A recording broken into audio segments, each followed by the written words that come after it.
En France, il n'existe pas de loi qui permette directement l'expulsion d'un voisin pour simple mauvais voisinage ou désaccord.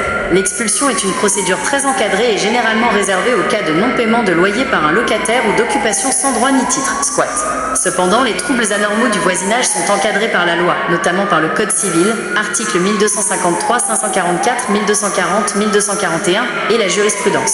Si le comportement d'un voisin cause une gêne excessive, bruit, odeur, dégradation, harcèlement, etc., il est possible d'agir en justice pour faire cesser ces troubles, et dans les cas les plus graves, cela peut indirectement conduire à un départ contraint du voisin, mais il ne s'agit pas d'une expulsion directe. Voici les principales voies d'action et les situations où un voisin peut être contraint de partir.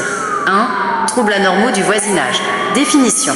Il s'agit de nuisances qui excèdent les inconvénients normaux de voisinage. Bruit répétitif, intense ou long, nuisances olfactives, visuelles, etc.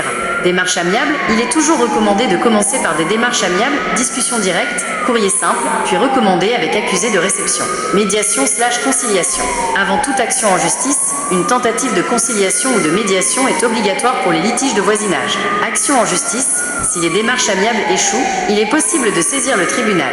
Le juge peut ordonner des mesures pour faire cesser le trouble, par exemple des travaux d'insonorisation, et ou accorder des dommages et intérêts à la victime.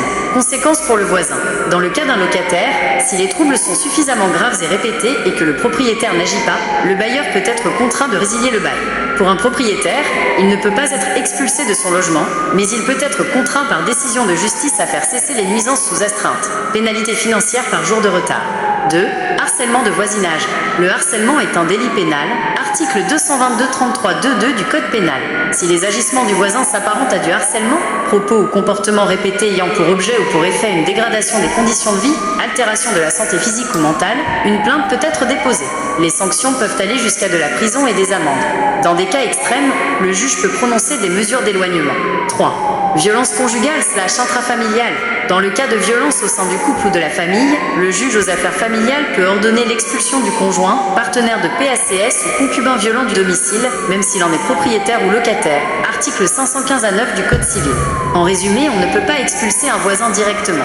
L'expulsion est une procédure juridique stricte et s'applique principalement aux occupants sans droit ni titre ou aux locataires en situation de défaut de paiement. Cependant, si un voisin cause des troubles anormaux ou se livre à du harcèlement, des actions en justice peuvent être engagées pour faire cesser ces comportements et dans certains cas, cela peut indirectement aboutir au départ du voisin. Dans tous les cas, il est fortement recommandé de se faire accompagner par un avocat.